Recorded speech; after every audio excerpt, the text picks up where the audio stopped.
Сәлем, қалдарыңыз қалай? Мен Алтын. Бүгінгі видеомыз керемет болғалы тұр. Сіздерге арналған, әдемі қыздарымызға арналған мінекей осындай әдемі аяқ киімді тоқуды сіздерге үйрететін боламын.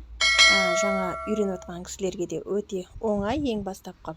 Мінекей өрнегі де өте қиын емес, әдемі, өте көрнекті.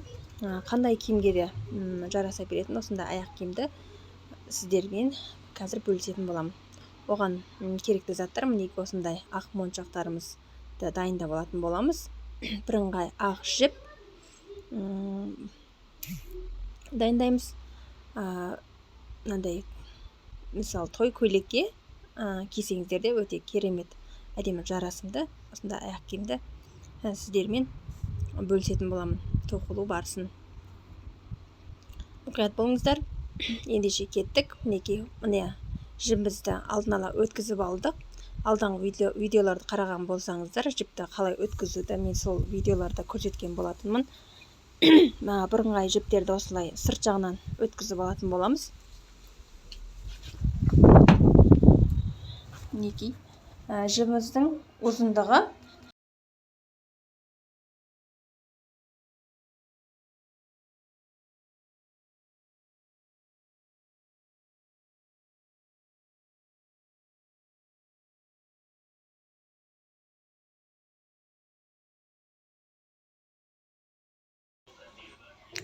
бізде 2 метр, әрбір жібіміздің ұзындығы бірдей болады.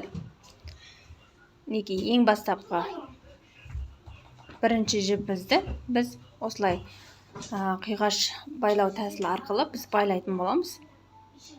Мінекей ең бастапқы бірінші жібімізді әрбір жіптерімізге байлап отыратын боламыз. Ең бірінші жібімізді біз сол қолымызға ұстаймыз. Қалған жіптерімізді оң қолға ұстап, сол қолдағы жібімізге айналдырып екегіден байлап отырамыз. Мінекей әрбір жібімізді осылай байлаймыз.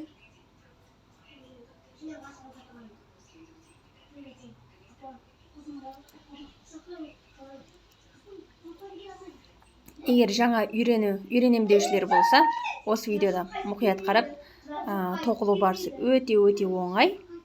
Қарап тұрсаңыздар, тез үйреніп аласыздар. Мінекей енді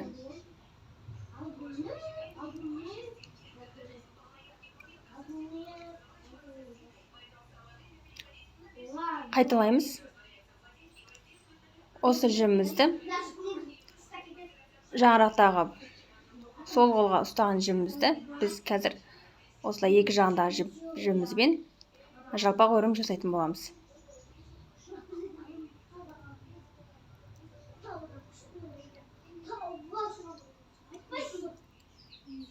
Кезек асты үстіне осылай бірінің астынан бірінің үстінен айналдыру арқылы біз жалпақ өрімізді жасап алдық.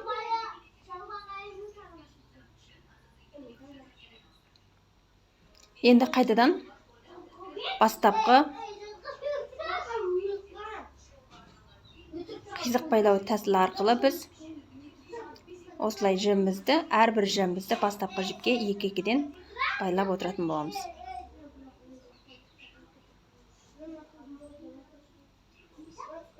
Өрнегіміз шығып келе жатыр.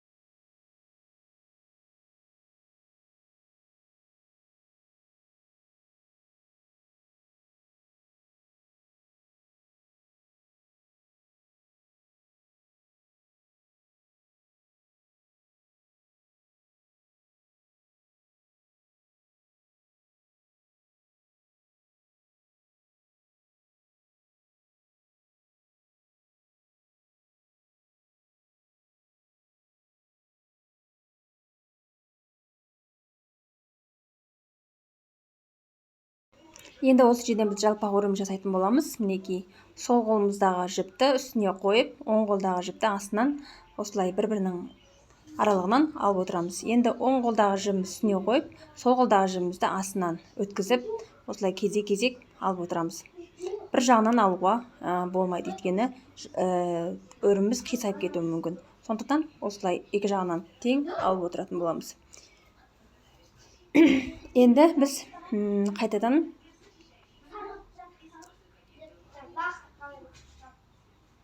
мінекей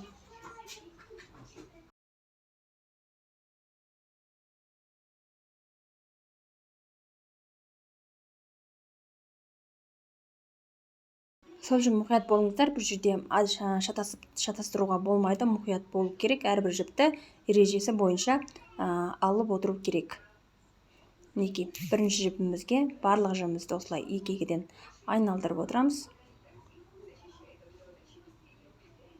Бұл аяқ киімді алдында мен видеомда шығарған болатынмын. Сіздерге ұнаса осының тоқылу барысын көрсетемін деп айтқан болатынмын. Көп кісілер осы аяқ киімді шығаруды қалады. Сондықтан мен сіздерге тоқылу барысын қазір көрсетіп отырмын. Мінекей осылай қисық байлау тәсілін біз қазір бітірдік. Енді біз жалпақ өрім жасаймыз. Бір жалпақ өрім, бір қисық байлау тәсілімен біз осы аяқ киімнің башағын тоқып аламыз. Жібімізді үстінен, оң қолдағы жібімізді астынан алып отырасыздар. Өте мұқият болу керек бұл жерде.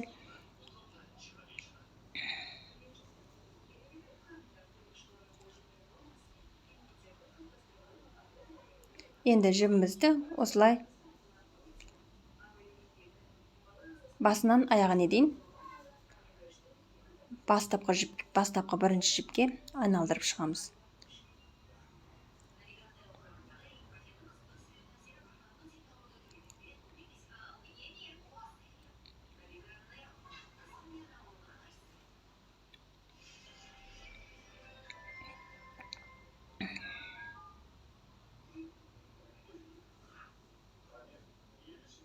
Енді жалпақ өрімізді басаймыз. Сол қолдағы жібімізді үстіне, енді оң қолдағы жібімізді үстіне қоямыз.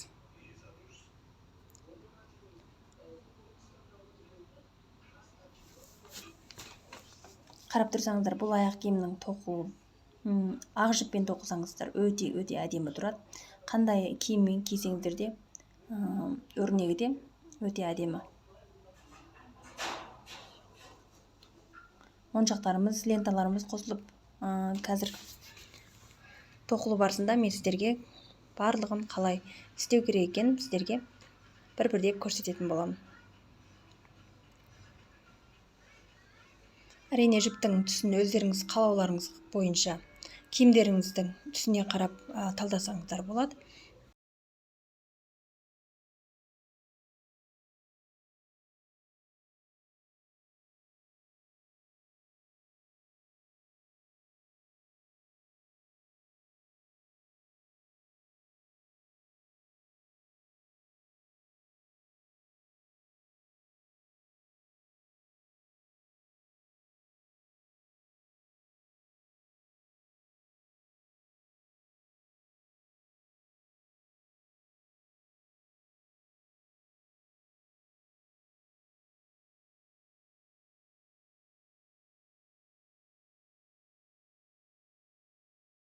Ал енді санап көрейік. Біз мына жерде 1, 2, 3, 4, 5, 6, 7, 8, 9, 10, 11 қатар тоқуымыз керек екен.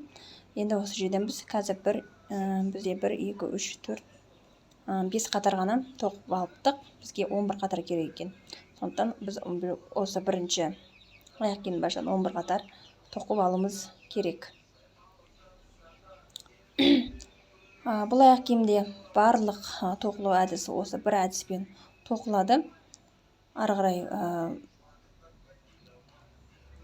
тоқимыз. Мінекей осылай бір жалпақ өрім,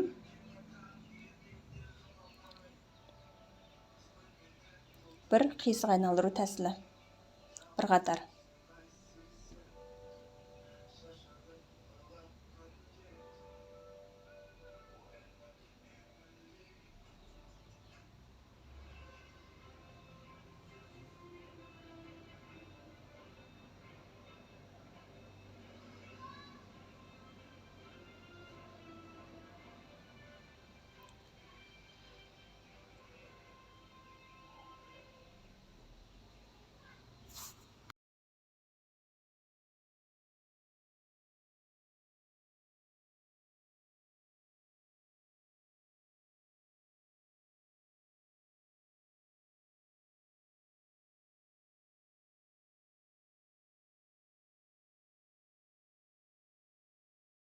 Біз қазір тоқып осы жерге дейін келдік. Енді арт жағын біз 11 қатар тоқуымыз керек. Бұл 11 қатарда қалған өздеріңіз қаласаңыздар үйден аяқтасаңыздар болады. Бұған бізде уақыт кетеді. Бірталай уақыт, сондықтан мен ары қарай көрсетпедім. Біз 11 қатарын не тоқып алдым. Енді келесі екінші қатардағы жіптерді тоқитын боламыз. Тоқу барысын қазір сіздерге көрсетемін. Ең бастапқы бірінші жібімізді әрбір жіптерімізге екі-екіден айналдырып отырамыз.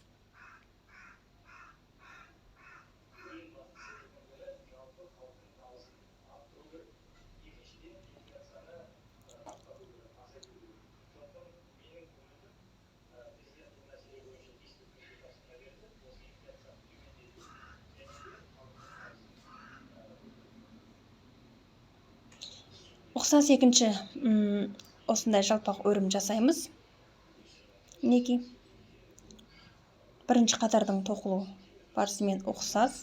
Мінекей қайтадан бірінші жіпке барлық жіптерімізді екі-екіден айналдырып шығамыз.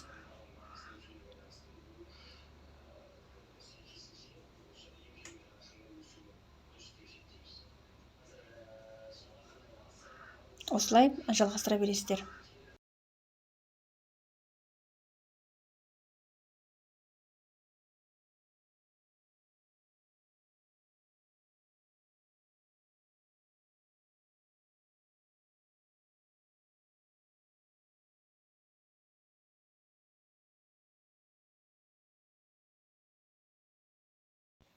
Осылай 5 қатар тоқитын болады, 4 қатар тоқитын боласыздар. 4 қатардан кейін біз бірінші қатардың тоқылған жібімізге осы қатардағы бастапқы бірінші жібімізді іліп алатын боламыз. Мінекей, біз мына жерде 4 қатар тоқып қойдық. Мінекей 1, 2, 3, 4.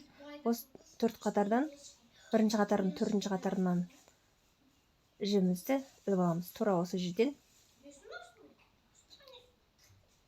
бірінші жібімізді іліп алатын боламыз.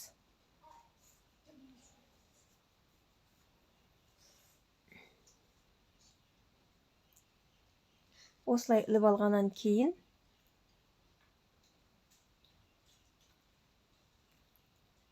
осы іліп алған жібімізге қалған жіптерімізді айналдырып шығатын боламыз, байлап шығатын боламыз. Екі-екіден.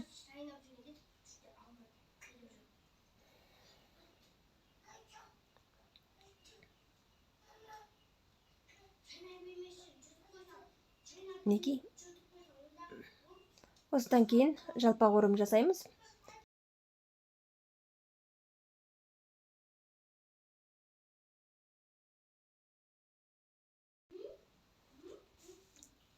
Осы жалпақ өрімнен кейін біз 5-ші қатардан тағы да бірінші жібімізді іліп алатын боламыз.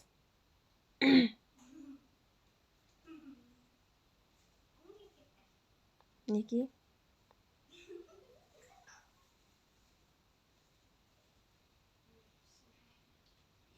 Мен дұрыс жасамадым. Мына жерден жалпақ өрім жасамаймыз. Бастапқыдай біз осындай бірінші жібімізді барлық жібімізге айналдырып шығамыз. Мен шатасып кеттім. Кешірім өтінемін. Енді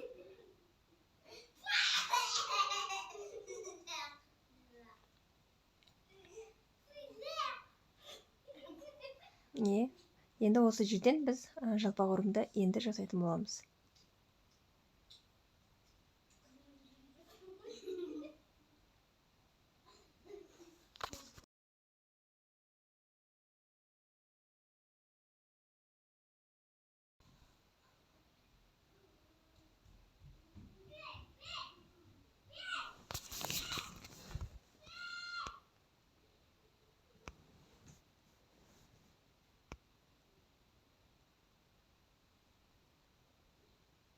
Өрнектеріміз осылай шығатын болады.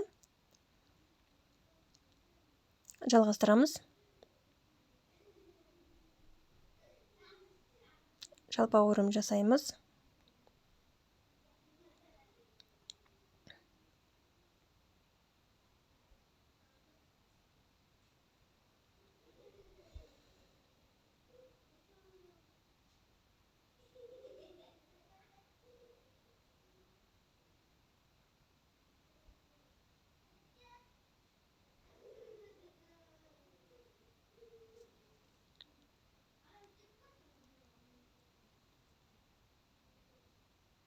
Енді ілмейміз.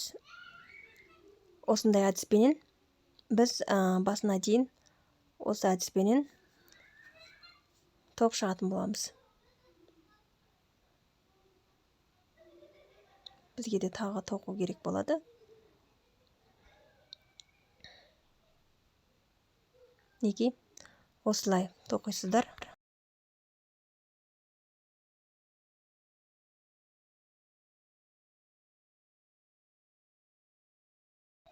Біз бірінші ең бастапқы өрнегімізді 11 қатар тоқыған болатынбыз. Екінші өрнегімізді 2 қатар артық тоқыдық, 13 қатар қылып тоқыдық. Енді аяқ киімнің өкше жағындағы өрнегімізді тоқи бастаймыз. Кеттік. Неге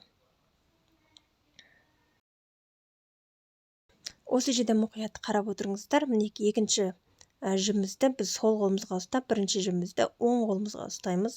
Енді сол қолымызға ұстаған жібіміздің үстінен айналдырып, астынан 2 рет тоқып алатын боламыз.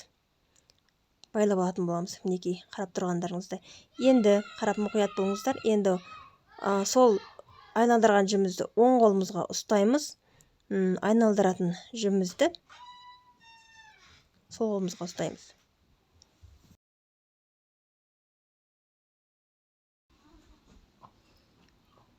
Осылай байлайтын боламыз. Неке 2 жібімізді байлап болдық. Енді келесі жібімізді байлайтын боламыз. Бірінші жібімізді екінші жібімізге айналдыратын боламыз. Әдеттегідей, неке осылай айландырып алғаннан кейін керісінше енді бірінші жібімізге айналдырамыз. Осылай тоқып алдық.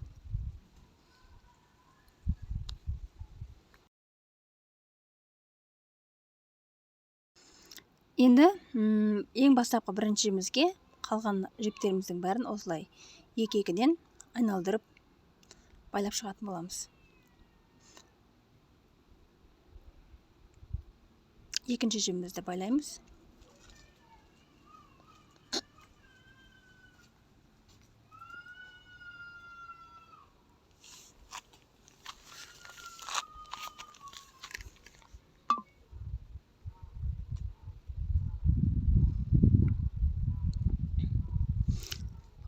Осылай байлап болғаннан кейін әрбір жібімізді енді тағыдан екінші жібімізге бірінші жібімізді байлайтын боламыз.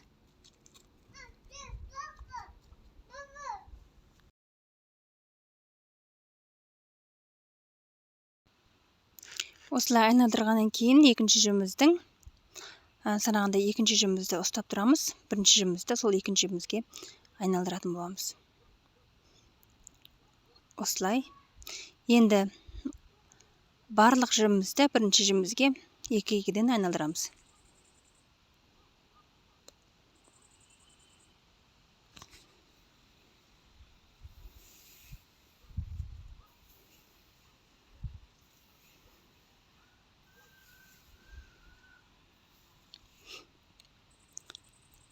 Бірінші жібімізді екінші жібімізге айналдырамыз.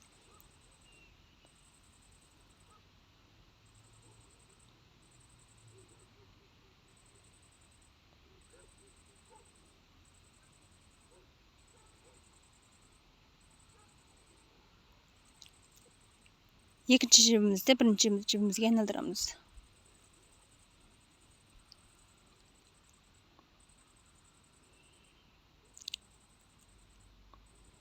Бастапқы бірінші жібімізге барлық жібімізді айналдырып отырамыз.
мінекей осылай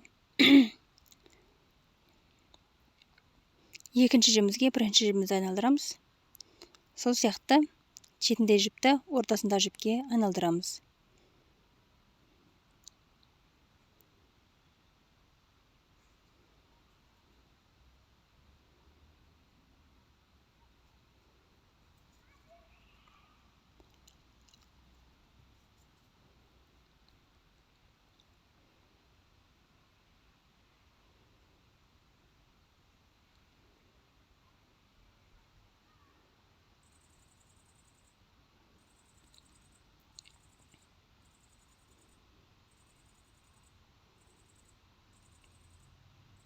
Қарап тұрсаңыздар, өрнек әдемі шығып келе жатыр. Оңай, мұқият қарап, тез үйреніп алуға өте керемет.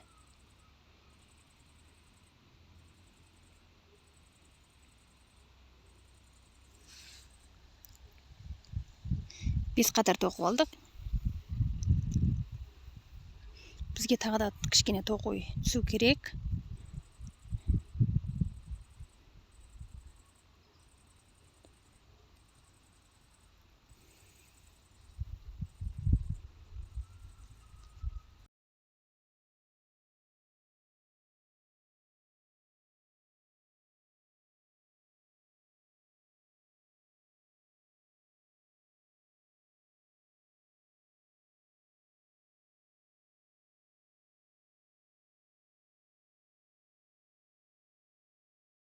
Осылай жалғастырып, осы бір әдіспен тоқи бересіздер.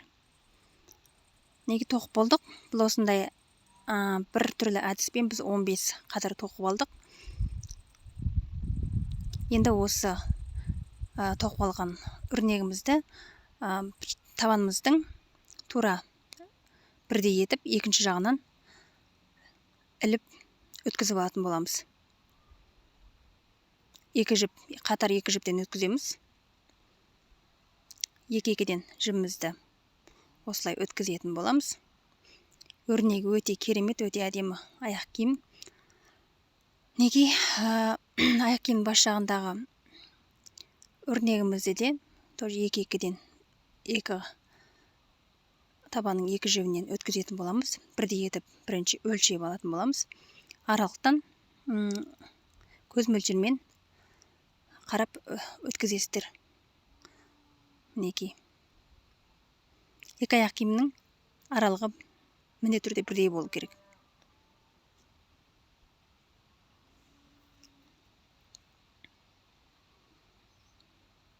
Әрине, ең бастапқы тоқыған кісілерге бәрін санап, бәрін өлшеп пішіп тоқуларыңыз міндетті.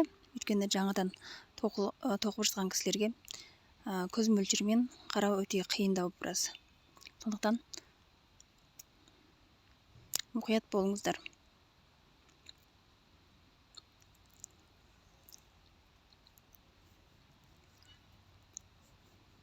Неге аяқ киіміміздің өрнектерін бәрін аяқ киімге өткізіп дайындап алдық. Енді осы аяқ киімнің кішкене тар немесе кең болып кеткенін өздеріңіздің аяқтарыңызға өлшеп көріп, кемітіп немесе қоссаңыздар болады. Енді осы жерден біз табанның астына қарай тесіп алдық. Мінекей, бірінші табанымызды арт жағын тесіп алдық. Екінші табанның бас жағындағы екі аралықты тесіп алдық. Енді осы аралықтардан біз әрбір жіптерімізді барлығын табанның астына қарай өткізіп алуымыз қажет. Не үшін бұлай істеп жатырмыз? Өйткені табанымыздың жібі кішкене осалдау болу мүмкін. Сондықтан табанның астына қарай өткізсек, өзімізге кішкене сенімді тарқатылып, тез аяқ киіміміз жіптері тарқатылып кетпеу үшін табанның астына өткізіп тастағанымыз абзал.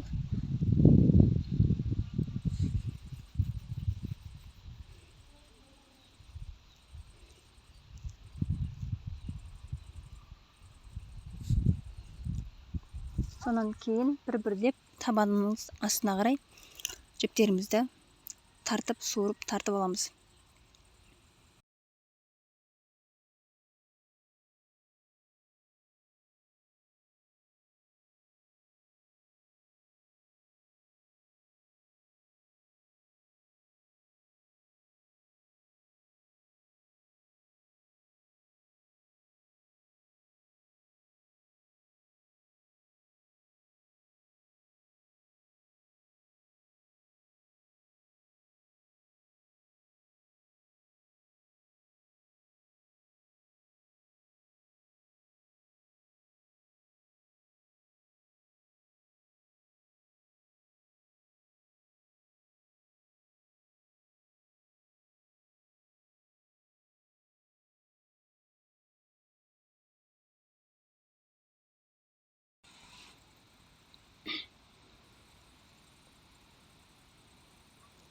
Осылай табанның астына барлық жіптерімізді өткізіп алатын боламыз.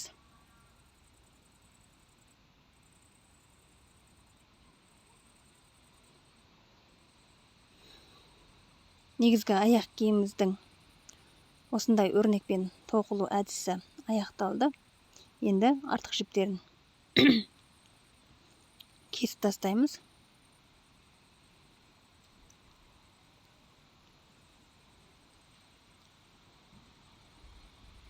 Осындай оттығымыздың көмегімен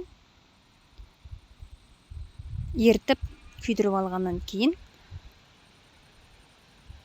табанымыздың астына қарай бастырамыз.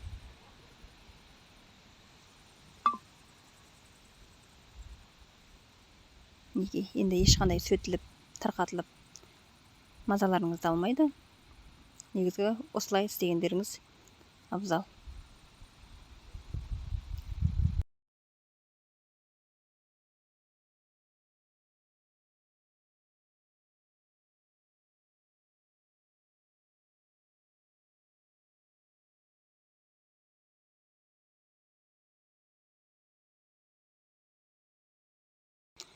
Бізге осындай өте ұзын емес, қысқалау келген 70 сантиметрлік жіп қажет болады.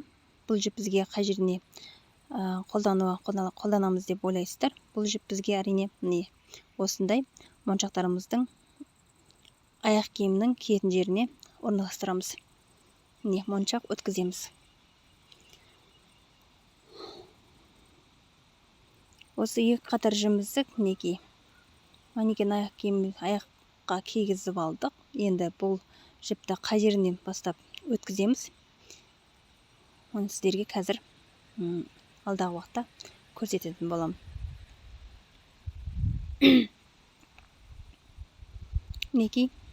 Бастапқы 1, 2, 3. Үшінші қатардың тура ортасынан, үстіңгі ортасынан әкелесіздер. Ортасынан және де 4-ші қатардың бас жағында тұрады. Өткізесіздер. Осы жерден өткізіп алып боламыз.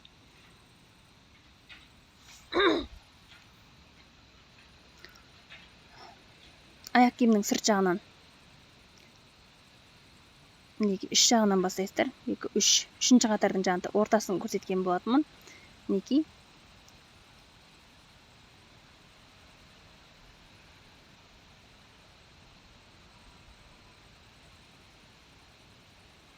Осы жерден өткіземіз.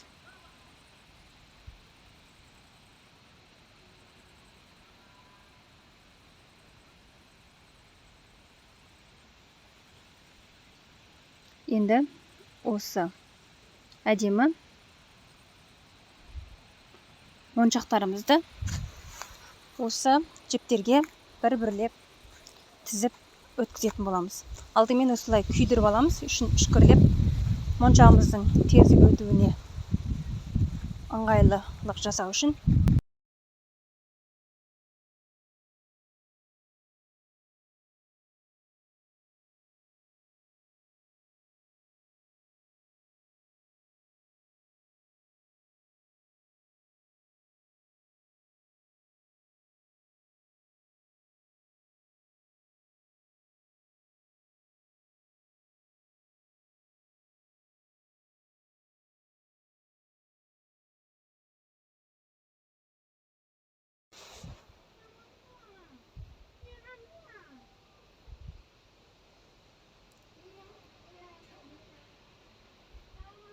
мінекей моншақтарымызды тізіп өткізе бастадық.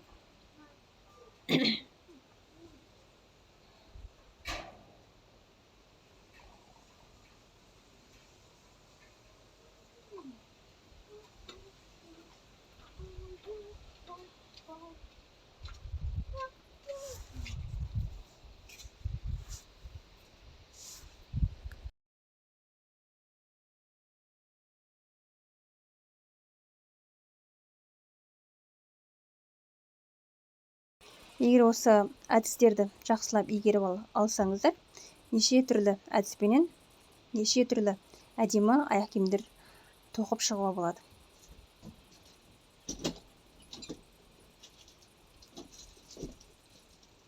Егер жарақтағы мынау екінші қатардың өткізетін жібіміз.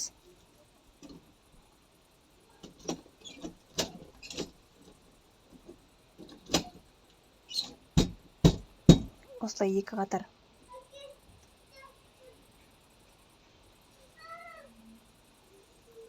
өткізіп алғаннан кейін артық жібімізді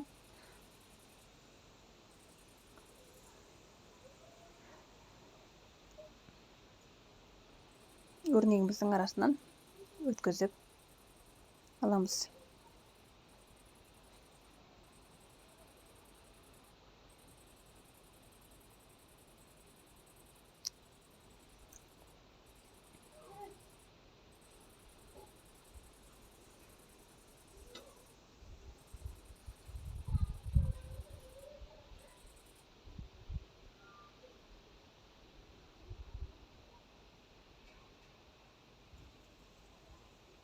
Өткізіп алғаннан кейін міндетті түрде жіптің ұшын бізге күйдіру керек. Өйткені бұл жібіміз тарқатылғыш болғандықтан міндетті түрде күйдіріп жабыстыру керек.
Мінекей, енді осы жерге біз аяқ киіміміздің моншақтарын жеткізуіміз керек.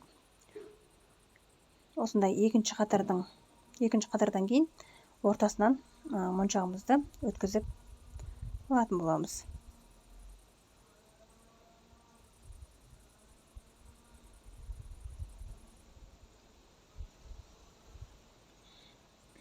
Осындай артық жіптеріміз болады. Артық жіптерімізді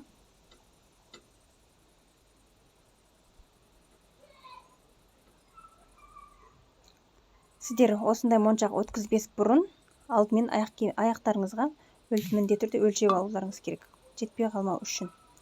Екінші қатардың ортасынан, екінші қатарымыздың ортасынан, тура осы жерден.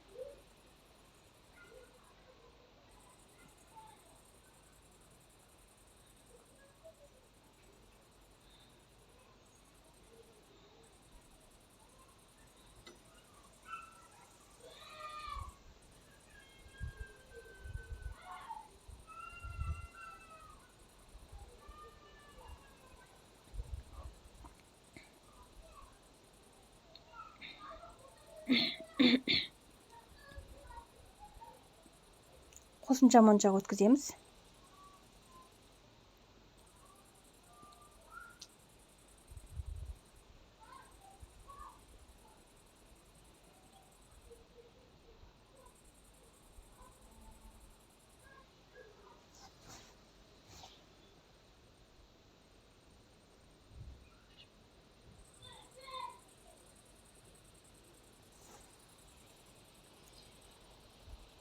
үстіңгі жағынан бір қатардан кейін үстіңгі жағынан өткізетін боламыз.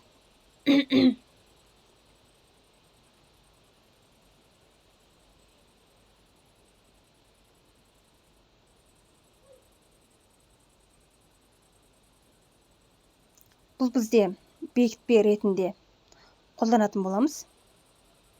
Мінекей.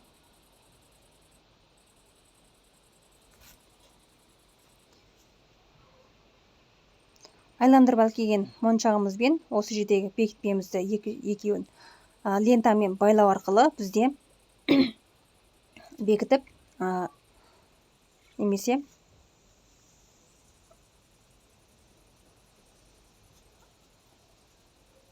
ашу арқылы осындай бекітпе жасаймыз. Егер де бұндай әдіс сіздерге қолайсыздық туылса, басқандай жалпақ өрімнің тәсілдерін сіздерге алдыңғы видеоларымда көрсеткен болатын. Жалпақ өрімнің әдісімен де осы жерге қолдансаңыздар болады. Жалпақ өрім арқылы бекітпе жасау тәсілін қолдансаңыздар болады.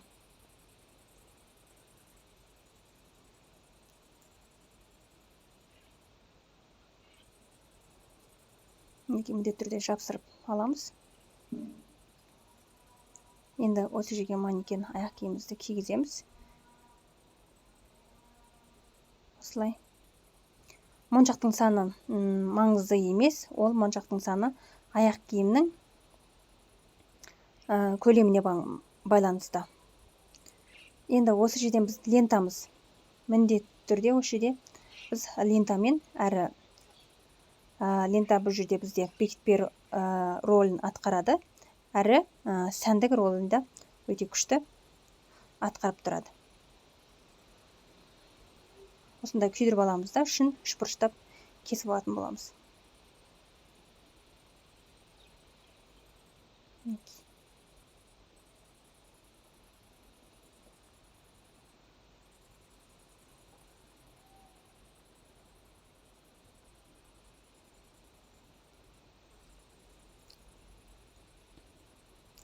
Енді бізде бантик байлау арқылы біз байлаймыз. Артық лентамызды кесіп тастаймыз. Кескеннен кейін үшбұрыштап ұшын кесіп күйдіріп алатын боласыздар.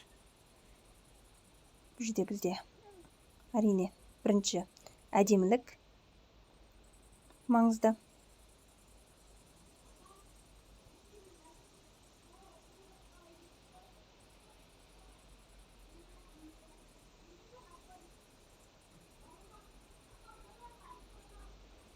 Жерде үшбұрышымыз дұрыс жасалмай қалды. Егер де өздеріңіз жасайтын болсаңыздар, әдемілеп кесіп жасасаңыздар болады. Мен жерде енді артық лента мінекей осылай. Енді біз бекітпемізді жасап алғаннан кейін аяқ киіміміздің ұшындағы әдемі гүл жасауды бастаймыз. Оған мынандай лентамызды біз төртбұрыштап шаршы ретінде кесіп алатын боламыз. Осындай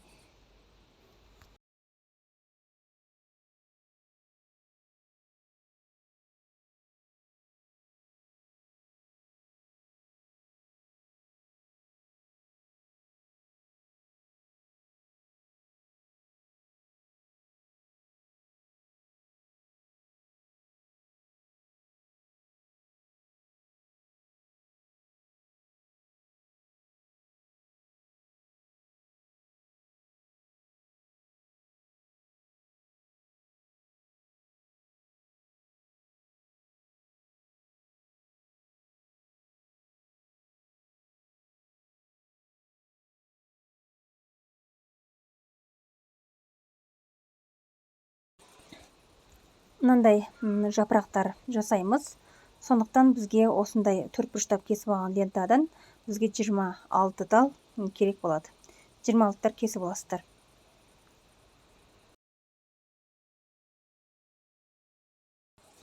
бұл жерде біздің кесіп алған лентамыздың қанша сантиметр немесе қаншалықты керек өлшем керек емес, өздеріңіздің қалауларыңыз бойынша кесіп алсаңыздар болады. Міндетті түрде кесіп алғаннан кейін біз осылай күйдіреміз. Күйдірмесек бізде бұл лентамыз өте таратылғыш, таратылып кетеді,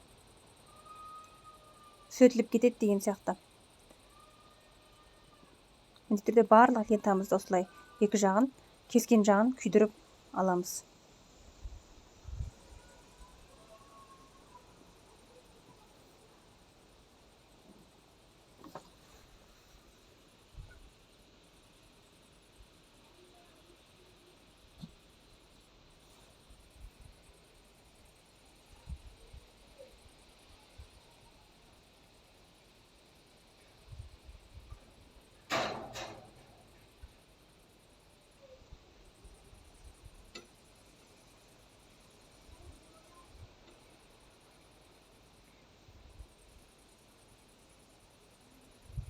Нағыз ханшайымға арналған аяқ киім десек болады. Өте әдемі.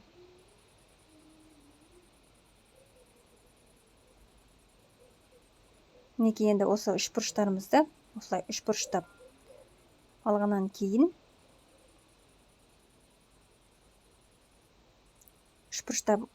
екі жағын қаттап осылай күйдіреміз.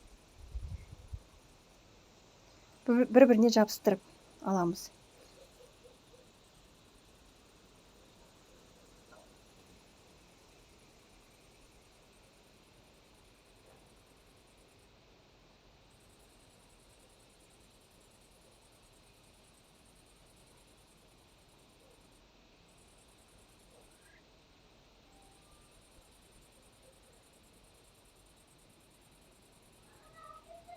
Мінекей, осылай жабыстырып аламыз. Екінші лентамызда осылай үшбұрыш жасаймыз. Әрине, осылай екі ұшын бір-біріне жабыстырамыз. Екі құлағында, арт жағында осылай қырлап, күйдіріп, қырлап аламыз. Артық жерін кесіп тастаймыз.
Осылай онталды біз үшбұрыштап жасап аламыз. Қалғандарын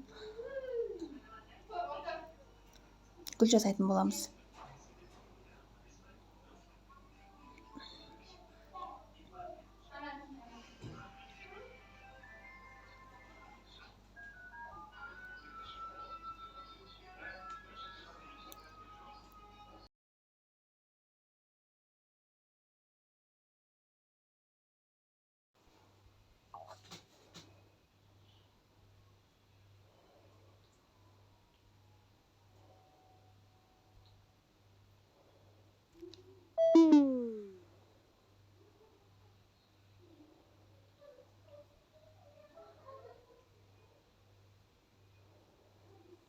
осылай ақырын артық жерін бірдей етіп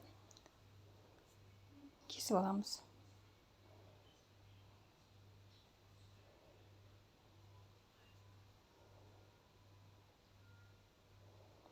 Енді осындай керексіз шүберегіміздің үстіне ыстық желіміздің көмегімен осылай жасап алған кішкентай гүлдің жапырақтарын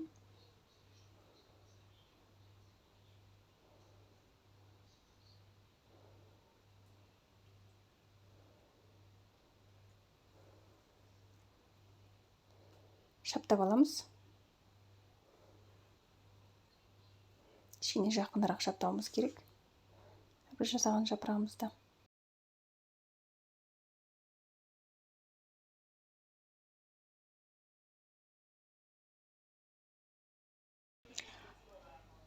Бұл гүлдің жасалу әдісі маңызды емес.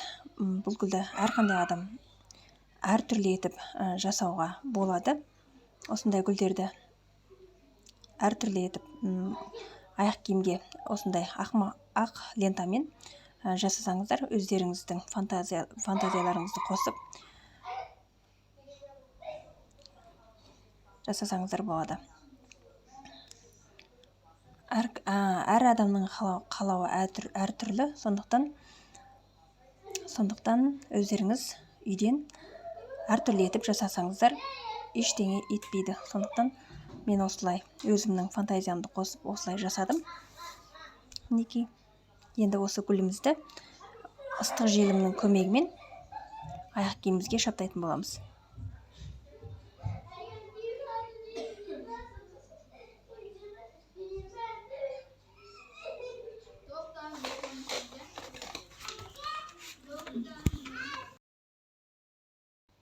Осы әдемі гүлімізді жапсырып алғаннан кейін, мінекей, нағыз ханшайымға арналған аяқ киіміміздің тоқылу барысы жасалып болды. Мінекей, қарап тұрсаңыздар, өте әдемі, нағыз ханшайымға арналған. Енді осы аяқ киімнің тоқылу барысы сіздерге ұнап жатса, лайк басып, комментария қалдырып, каналға тіркелуді ұмытпаңыздар.